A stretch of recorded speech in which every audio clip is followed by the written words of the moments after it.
Today we are in Canterbury, England's holiest medieval city. This city is filled with amazing things to do and see and has been one of the most important pilgrimage sites in Christendom for centuries. Canterbury is a sacred city filled with medieval historic charm, picturesque streets, postcard-perfect parks, gothic and medieval architecture, and more. Join me on a journey as we explore all the amazing sights this holy city has to offer.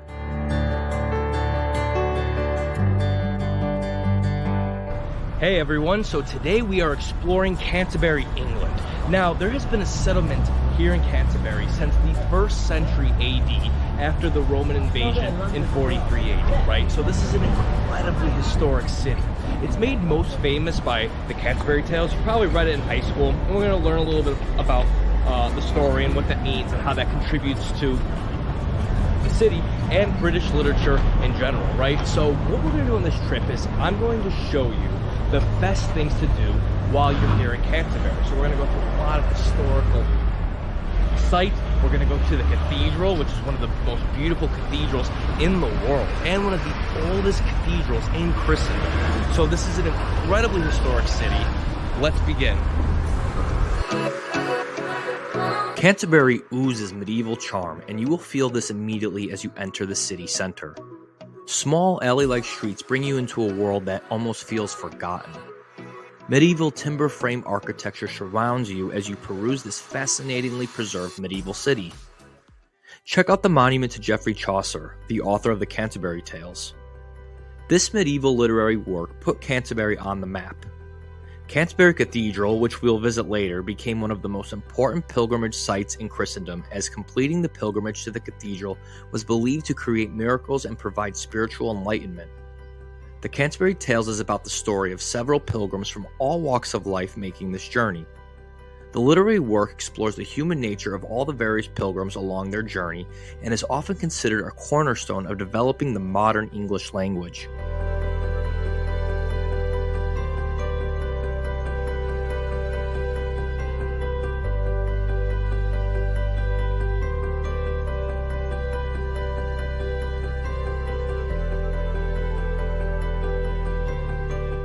So where we are now is Buttermarket Square. Now this is really the center of Canterbury's old city, right? So there's pretty much 3 sites in this one area. So Buttermarket Square, which we are now, and it's an assortment of really old medieval architecture and really cool shops, restaurants, cafes. This is kind of a place where a lot of people gather.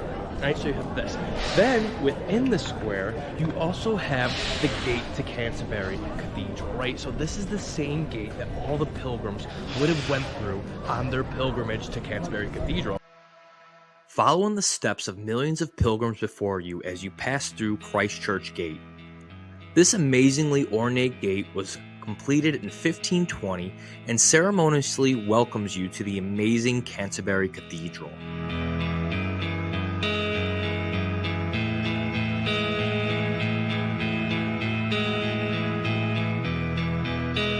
Canterbury Cathedral is a marvel frozen in time and proves to be a living testament of human history and spirituality.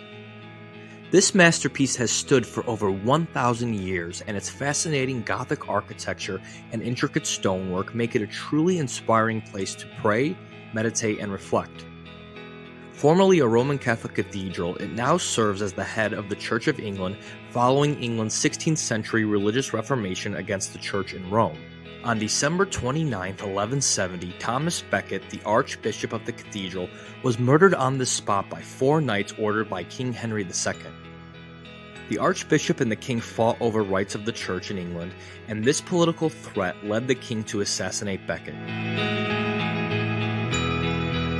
Under the Thomas Becket Martyrdom site, you will find the eerie crypt of the church. Going down here feels like you're traveling to the beginning of time, as you are viewing some of the oldest Christian architecture and art in the British Isles. Next, make your way outside the cathedral.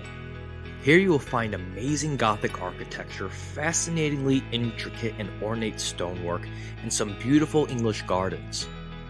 From here you can marvel at the immense beauty of the cathedral from the serenity of nature, almost bringing a meditative and spiritual aura to your entire experience.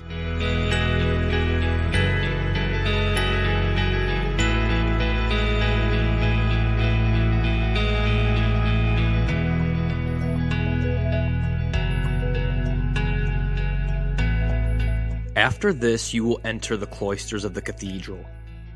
Cloisters refer to covered corridors that look out into a central square or garden, usually adorned with intricate designs, fascinating stonework, and amazing detail.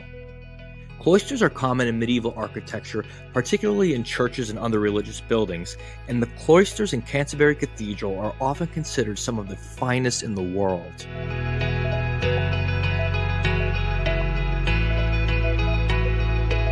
Archbishop Thomas Becket was very much loved, and after his murder or martyrdom, it was rumored that pilgrims who went to visit his shrine received miracles from God, including several healings of ailments and solutions to life's various problems. This news spread like wildfire across Britain and Europe, and pilgrims began arriving in droves to crawl up the stairs on their hands and knees, which is why these very stairs are sloping. They came here to pray at the shrine of Thomas Becket, which is marked by this ever-lit candle. Originally on the site stood a beautifully intricate shrine to Thomas Becket, but following the expulsion of Roman Catholicism from England by King Henry VIII in the late 16th century, the shrine was demolished and cast out as archaic Catholic idolatry.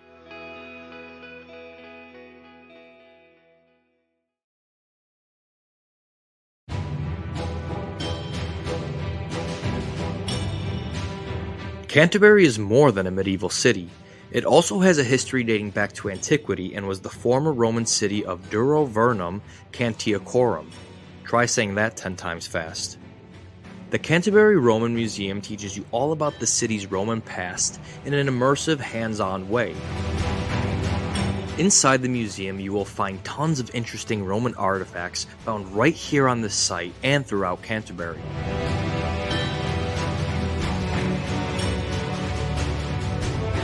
Interestingly, the museum was built above a Roman villa.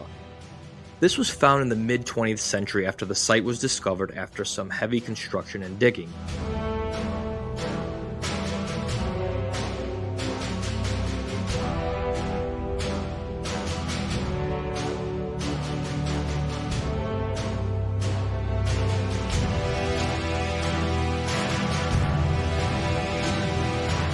It's also good for kids as they can build a Roman mosaic and dress up like little Romans.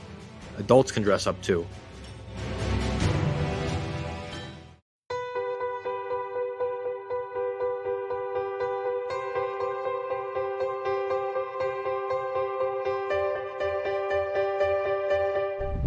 So where we are now is St. Augustine's Abbey. Now this is a very important piece of English heritage, right? This is the beginning of Christianity in England, right?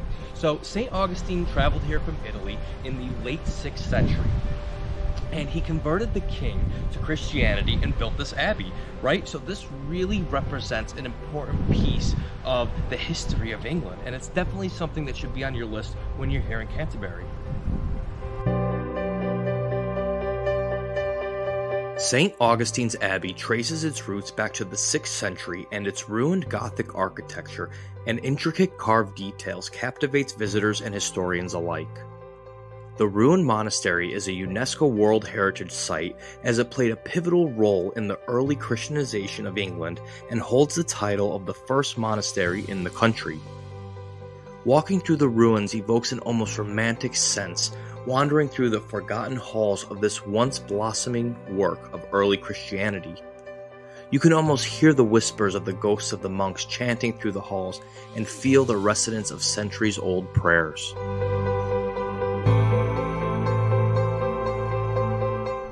So where we are now is the crypt. Now, what is the crypt? If you look a little earlier, rewind the video, at the crypt at Canterbury Cathedral, it probably looked very similar to that, right? And what this basically was a small part of the cathedral, basically the basement of the cathedral, where a lot of religious rituals took place. So that's where we are now. I mean, now it looks like a cool ruined almost like maze here, but that's what this represented. And there was a lot of famous saints that were buried within this crypt or right above this crypt, and pilgrims from all over Britain and Europe would come here to see them. So it's a very important piece of the Abbey.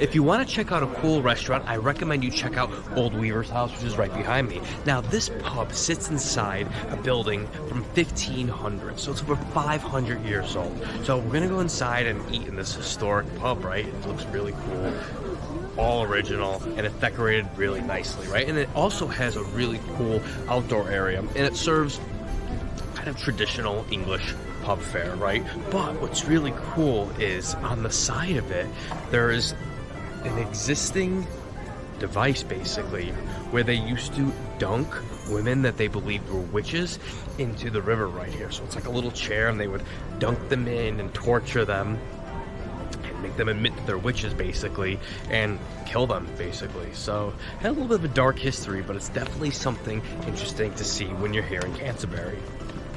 Make sure you check out the Old Weaver's House.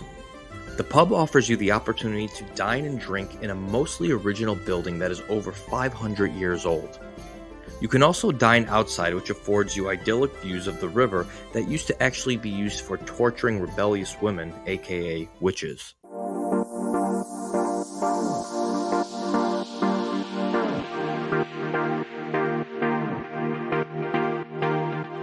So one thing that you're going to notice for sure when you're walking around the streets of Canterbury is that it has a very young vibe, right? So there are a lot of students here. So I really didn't understand why, because when I got here, there was just a lot of teenagers, 12 to 17-year-olds. And I found out that there are a lot of schools and universities here. And in fact, there's one really good university that people come from all over the world to come here to. So you're going to get that. You're going to get a very young vibe. You're going to get a very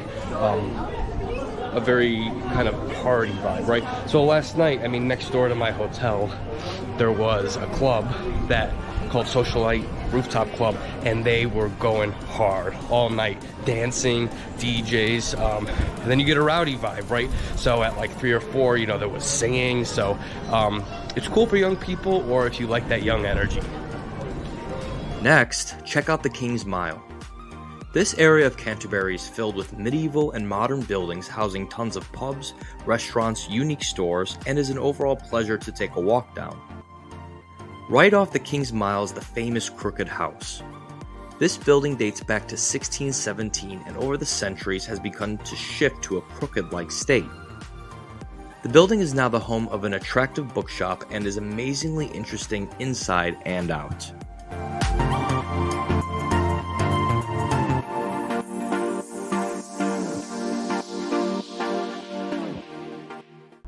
Now, one place that you for sure have to check out when you're in Canterbury is Westgate Gardens, which is where we are now. Now, this is a park on the western end of town, and it has beautiful views.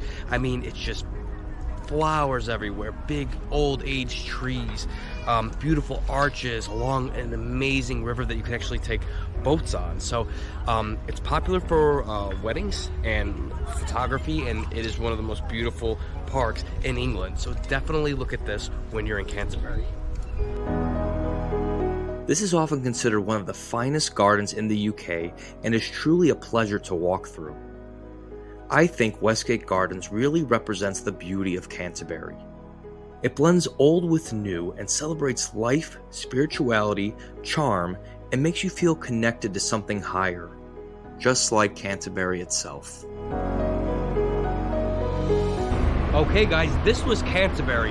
Now Canterbury is one of my most favorite cities in England because of all the history and how lively it is. You really have the best of all worlds. You have the history of the Roman city to the medieval, and then you have all those amazing restaurants, bars, everything in between. It really is a lively place. Look guys, if you like this kind of content, make sure you subscribe if you haven't already. Like this video, share this video with your family and friends, and leave me your comment below if there's anything I missed, if there's anything you would have liked to see more, or if you have any questions. Okay guys, until next time, take care. Bye.